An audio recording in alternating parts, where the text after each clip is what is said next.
Hi everyone, my name is Ilya, and today I'm going to talk about how I did Convex portfolio optimization. Hopefully, to help those of you who are interested in doing similar things but aren't sure how to do it. I'm going to provide a practical sort of guide here, and we're going to be using Python in a library called CVXPy, Convex Pi. So yeah, let's get started. So I'm doing this for a market neutral kind of stat RB portfolio. More like a single factor kind of market neutral portfolio. Um, and so some of my goals for the optimization were to have the highest sharp that I could, to have a leverage that is reasonable, and to have a portfolio volatility of around less than 30%. And so I boiled it down to this optimization problem here, where we are going to maximize the return, um, subject to, sorry, not subject to, minus a penalty. I'll get into this a little bit later. Minus another penalty for variance.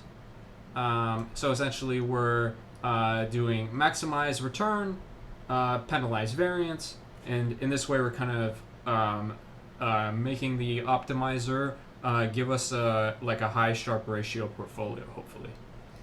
Um, and then it's market neutral. So one of my constraints was that I needed to be beta equal to 0, and also leverage. I don't want it levered too much. Less than 3 it was my goal. So like and by leverage I mean like the sum of the absolute weights.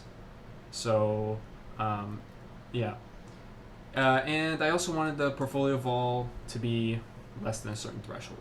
So let's see how we can do this in Convex Pi. So what we're gonna do here is I have some code laid out here. I'm gonna walk you through it. First, we're gonna generate some price series. So as you can see, we got some random price series, but don't worry. At the end of this video, I will show you how it performs on real data in backtest for one of my strategies.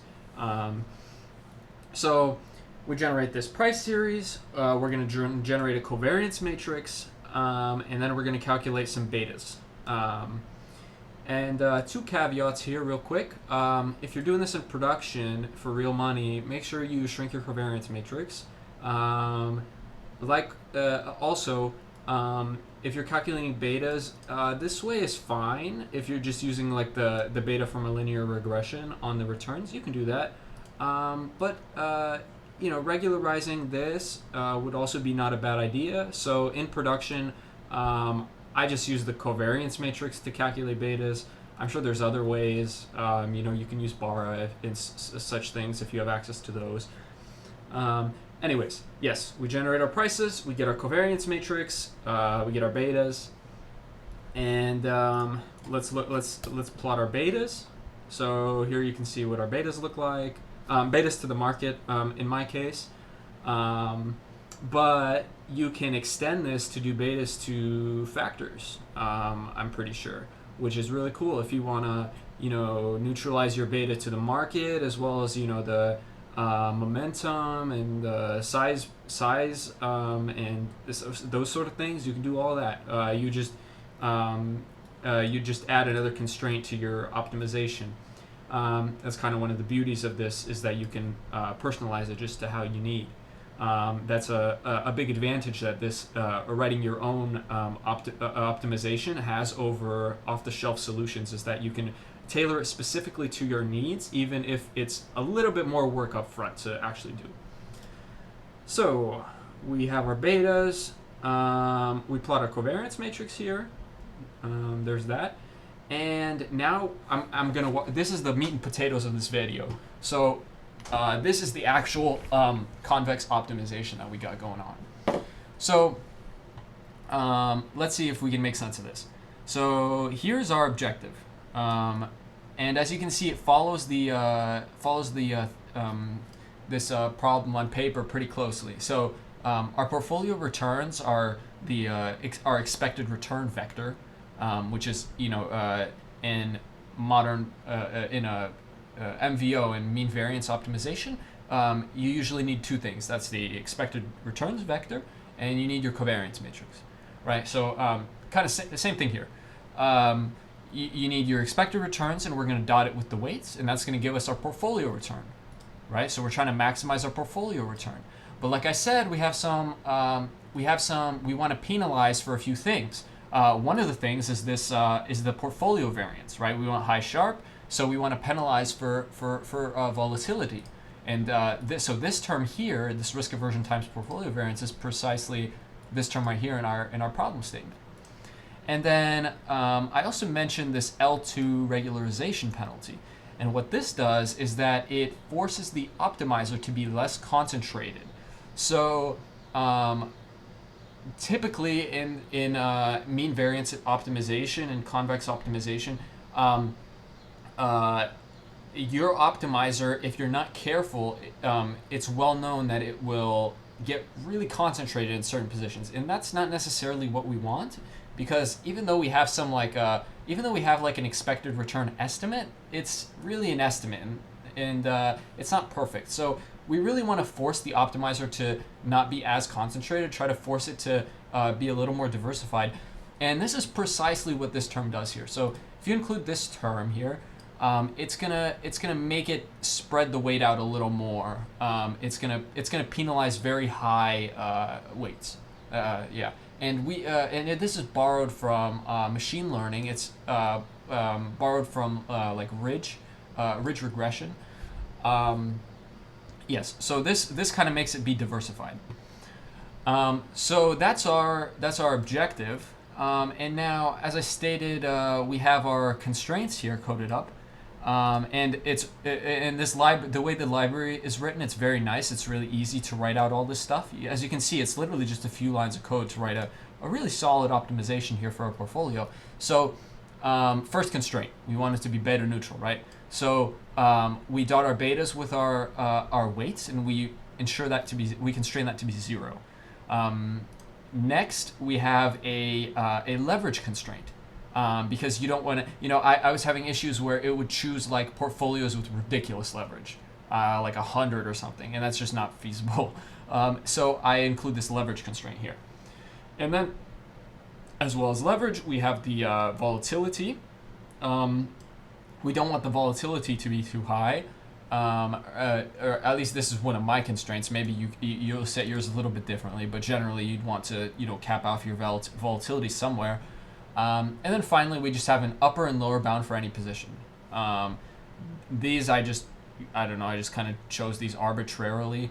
But you can constrain these more if you're concerned that it'll, pile too much into one position.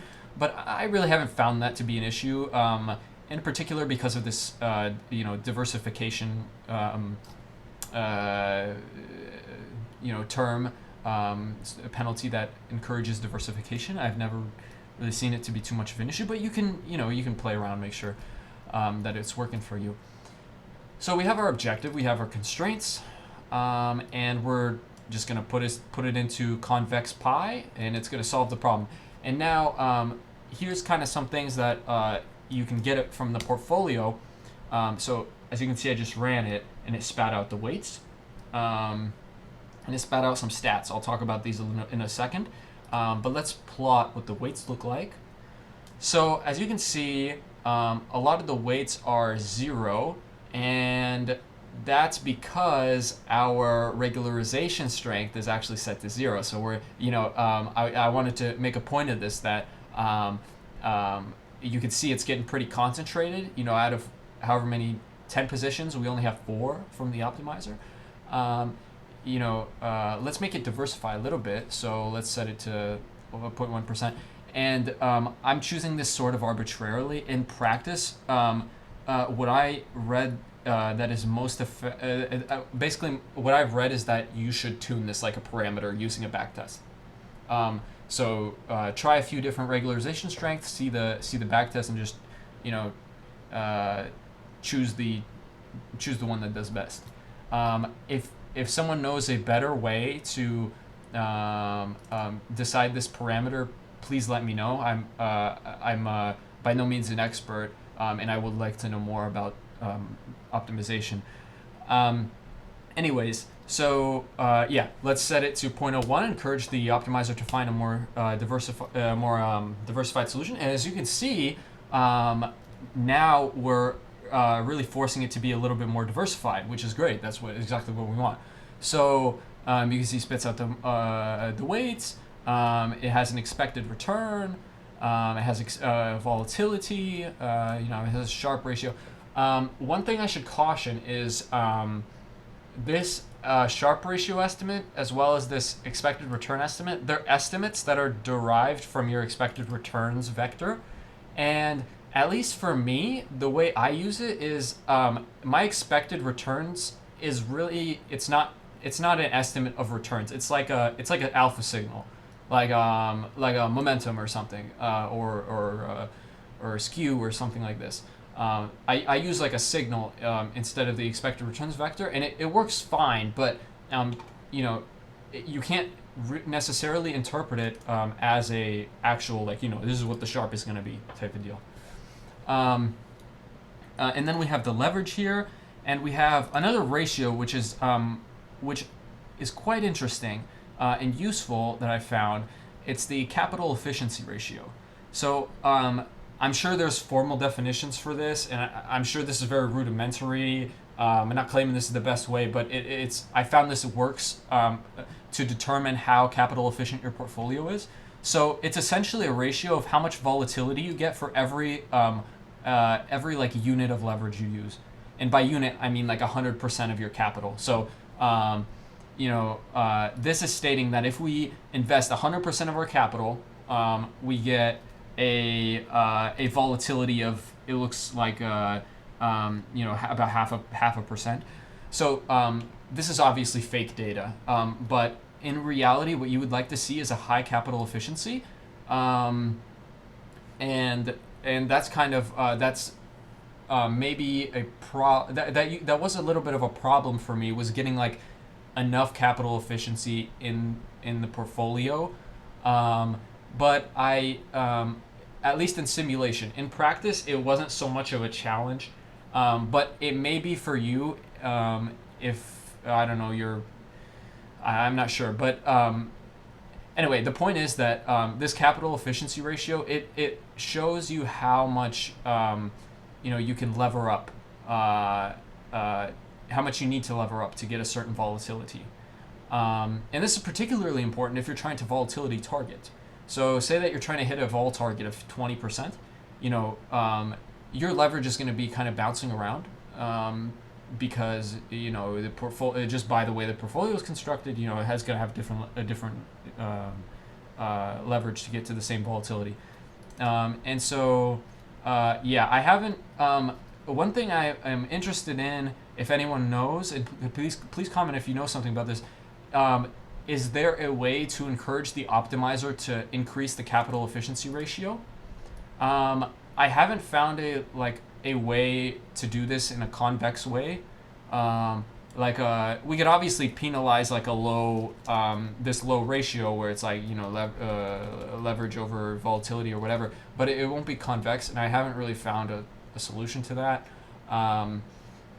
Anyway, yeah, that's the capital efficiency ratio that I use. And yeah, so you can change your weights. You can change your parameters a little bit. So if you want a little bit more diversification, particularly if you're not super confident in your alpha estimates or slash your expected return estimates, you could ratchet that up a little bit, and they're all going to be a little bit closer together.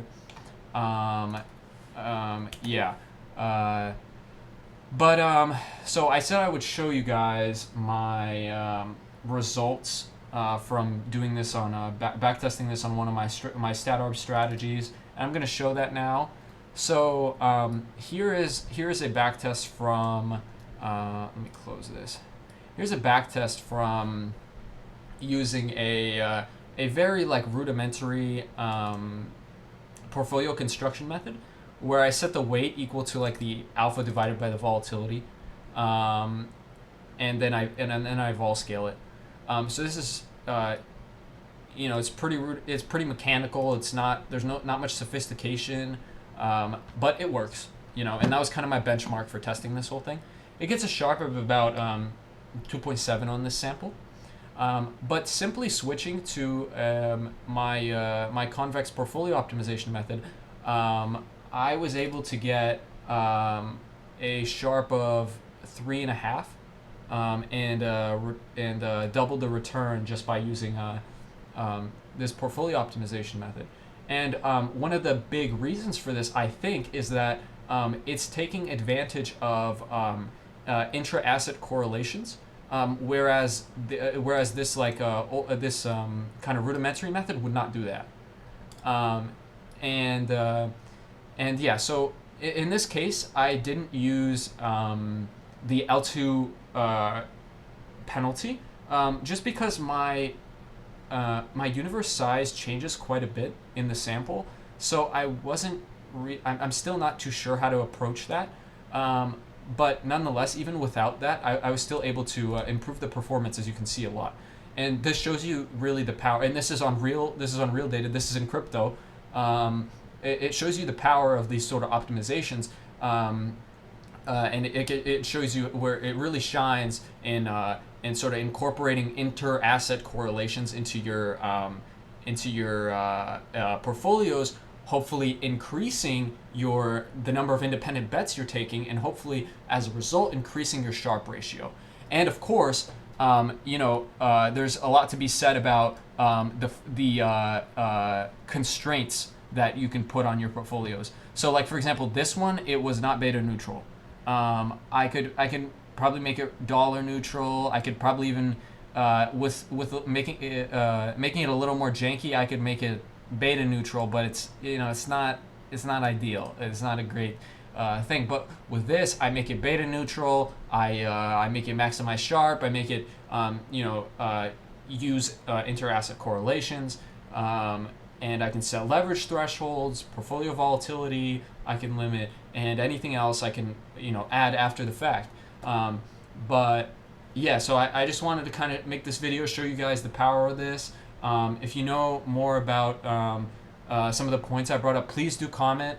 Yeah, thanks for watching. Have a great rest of your day.